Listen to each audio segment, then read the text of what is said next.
today.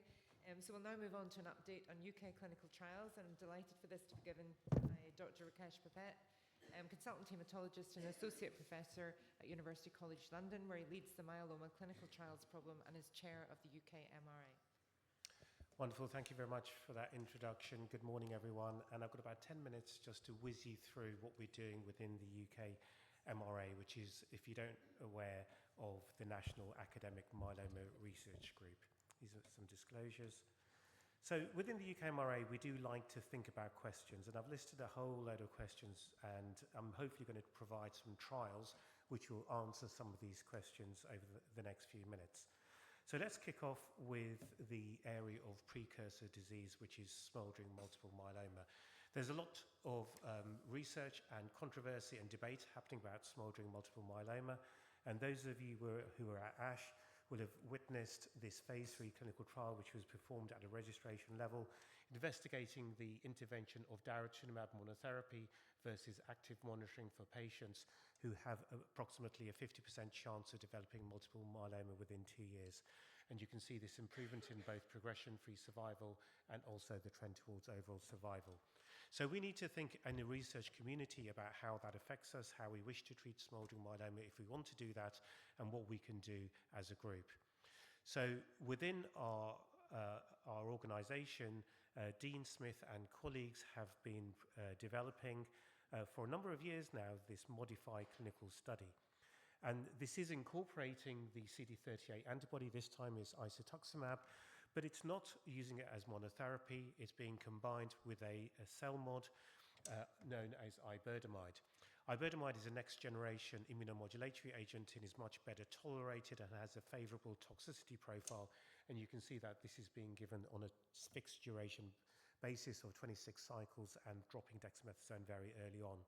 I'm very pleased that this treatment regimen was designed in combination with a very strong patient advisory group, and they've led this study along with Dean and his colleagues throughout, which has been very good, particularly in this area of precursor disease, where I think we need to think very differently compared to multiple myeloma. Very importantly, there is an observational cohort, which is the COSMOS study, which has been running for a while and is led by UCL and Kui Yong. And we are collecting a number of different samples and diagnostic information through that. This study now has HRA approval, so we're hoping that this will be recruiting very soon within the next few months. So please do think about your intermediate and high-risk patients to consider entering into this study. If they don't want to enter this study, they should be entering into COSMOS. We need to be putting all our smouldering patients into a clinical trial where possible. So you've already heard about our frontline study, but I wanted to focus a little bit more about high-risk myeloma and how we deal with this. You know that the quad induction regimens are very, very effective. So Dara-VTD and soon to come Dara-VRD are very effective. So we need to treat high-risk myeloma patients better in a post-transplant manipulation platform. And that's essentially what the latest reiteration of RADAR is trying to do. Kerry showed you the overall trial schema, so I'm not going to run through that, but I wanted to focus on the high-risk pathway. So again, we are using this 5-drug combination, and we know that this is a very effective treatment combination already, but the key thing is what we do post-transplant to minimize MRD resurgence and early relapse. And the way to do that, as shown in the MUC9 study, is to have a prolonged process of consolidation, which was 18 cycles in that study. What Kui and Karthik are doing are extending this even further, and this is a 24-month consolidation cycle, so very dose intense, and then followed by doublet maintenance until disease progression. So again, I think it's a very good way of treating our high-risk patients, and certainly better than lenalidomide maintenance, which is what you'd be given in standard of care. So a very strong endorsement to try and enroll patients into this. As you've heard, we are almost there, and we would like to try and finish recruitment of this study in 2025, because the next study is waiting in the wings to come on board. So please do push to complete RADAR enrollment. You may be aware that there's a lot of translational work going on as well, and that's also incredibly important for our understanding. So we know that high-risk patients continue to be a problem, not only with newly diagnosed setting, and RADAR is addressing that, but we also need to think about what happens when they relapse at second line. And typically what we see, unfortunately, for these functional high-risk patients is that they relapse very quickly post-transplant, typically within a 18-month or 2-year bracket. And this is what the IMMERSE study is about, and you probably heard me talk about this previously. It's not yet open, but is designed to investigate patients who undergo stem cell transplant with quad induction therapy and go on to have maintenance. So that is our current best standard of care. We know that typically patients who relapse within 18 months have a high risk, but now with quad induction and then maintenance, we think that this will now extend to 24 months. So patients who relapse within 24 months are thought of as being functional high risk, and within this study they will be receiving a BCMA bispecific antibody in combination with pomalidomide and dexamethasone, and the primary endpoint is progression-free survival. Typically, we would expect patients to have a 6 to 9 month progression-free survival, and we're hoping to extend that significantly by giving this combination. The reason why this study has been held is, as you know, we have only just been able to have generic pomalidomide, which allows this study to now become affordable, and so hopefully this study will now be able to open later on this year. So do look out for this. We're doing feasibilities across the country. Again, just to update people as to where we're at, and hopefully this study will be opening very soon in a hospital near you. Now, you're going to hear a lot about transplant ineligible patients, but we know that DRD is very effective, and the question that we've been asking within the myeloma group is how do we build on the Dara-Lendex platform? So myeloma 14, or fitness, is now closed, and that was a highly successful enrollment program, and Gordon Cook presented the top-line data at ASH. Again, just to remind you what that was, it was investigating either reactive dosing compared to adaptive frailty-adjusted dosing, and he presented the initial results in December. I'm sure this will be covered later on in the day, so I'm not going to run through this, but to say that there were some interesting results in terms of event-free survival for patients who had frailty-adjusted dosing, and I'm sure you'll hear a lot more about that as time to come. Kerry's already shown that, but do plan on enrolling patients into this study. This study will be opening later on this year, and as I said, is building on this DRD platform where patients in an MRD stratified and frailty stratified way will have their treatment adjusted, and it's going to be incredibly important to enroll patients into this, particularly because we're now incorporating the bispecific antibodies and also planning to stop patients who are doing extremely well. So watch out for this. It's coming to a hospital near you, and we're going to be very keen to be recruiting very rapidly into this. We also know that belantamab mafodotin is making a resurgence, having moved away from the multiple relapse setting and is coming through in combinations. And this is predicated on the DREAM7 study, which investigated belantamab in combination with bortezomib and dexamethasone and showed this very significant improvement in progression-free survival compared to Dara-VD, which is our standard of care. And also importantly at ASH, there was a clear survival benefit, and you can see that this confidence interval is statistically significant. But we do know that the challenge is the keratopathy that we see, and we're all familiar with this in our experience with this.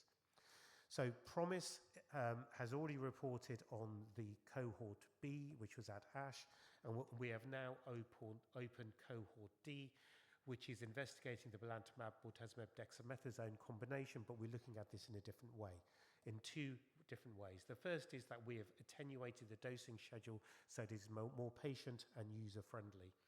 The belantamab here will be given every 8 weeks, not every 3 weeks as per DREAM7. Bortezomib will be given every week as we would normally do. And we give 6 months of this triplet combination, and then we go into a maintenance phase of 12-weekly belantamab until disease progression. By doing so, the intention is to try and remove the need for ocular examination. So we will be looking at an eye symptom questionnaire. We've already demonstrated in a retrospective way that this is able to predict the occurrence of ocular toxicity in DREAM2, and we're going to be looking at this proactively and prospectively in this initial phase, and then assuming that this is safe, we will be dropping all mandated ocular examinations, and patients will be dosed purely on the eye symptom questionnaire. So this is going to be incredibly important, as most of us know that actually we probably don't need these ocular assessments, and this study will pave the way to dropping this and making it more user-friendly for patients and clinicians alike. Please do refer your patients into this study. It is a live study, it is open, it is recruiting, and we're hoping to complete recruitment by the end of this year. So there's a huge push to recruit patients into this study. Next question is about reducing toxicities with bispecific antibodies. I mentioned this study previously where we're investigating this combination with a drug called POLB001, which is able to attenuate pro-inflammatory cytokines. MSL has been working very diligently to try and use this in a pre-phase to try and reduce the incidence of CRS and other toxicities incorporated with a bispecific antibody. She's been stalled with the age-old problem with trying to negotiate contracts between two different companies, and we're still trying to work through that, but we are very, very much hoping that we can bring this to you in a centre near you this year.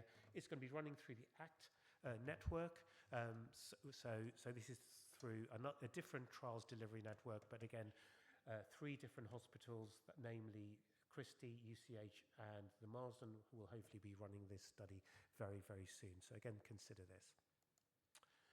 We're now going to focus on new molecules to treat multiple myeloma, because we're all very excited about CAR-Ts and bispecifics, but we need to think about other ways of doing this.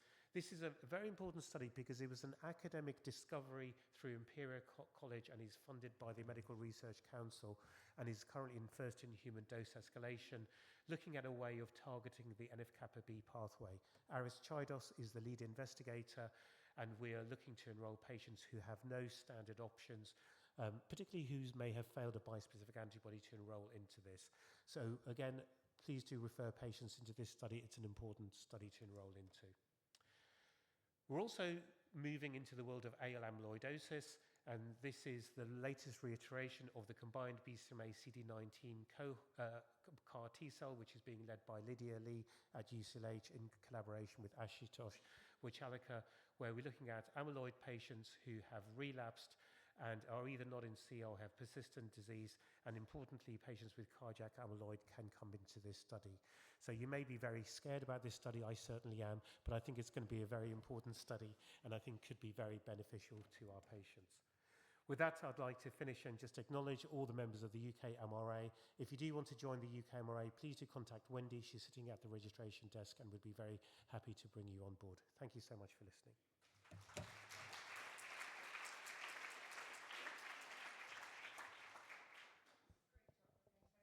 And lots of research going on to get involved in across the UK. And can I just ask a very quick question, see, in terms of if we've missed the feasibilities, is there a person that we can contact in order to get those feasibilities resent? Yeah, it's a great question. So most of the studies are sponsored by Leeds University, and it's either through the late phase group or CARP. The guys from CARP are here. Put your hands up, I can see you. Okay, so if you want to take part in any of the CARP studies, please do grab them. They're all here. Otherwise, I think I've shown you who the lead investigator is in all these studies. You can email them directly. Great, thank you. And we'll just have time for a couple of quick questions, and just to remind the virtual delegates that you can put your questions into the chat, and we can pick them up. So just there's 1 or 2 quick questions.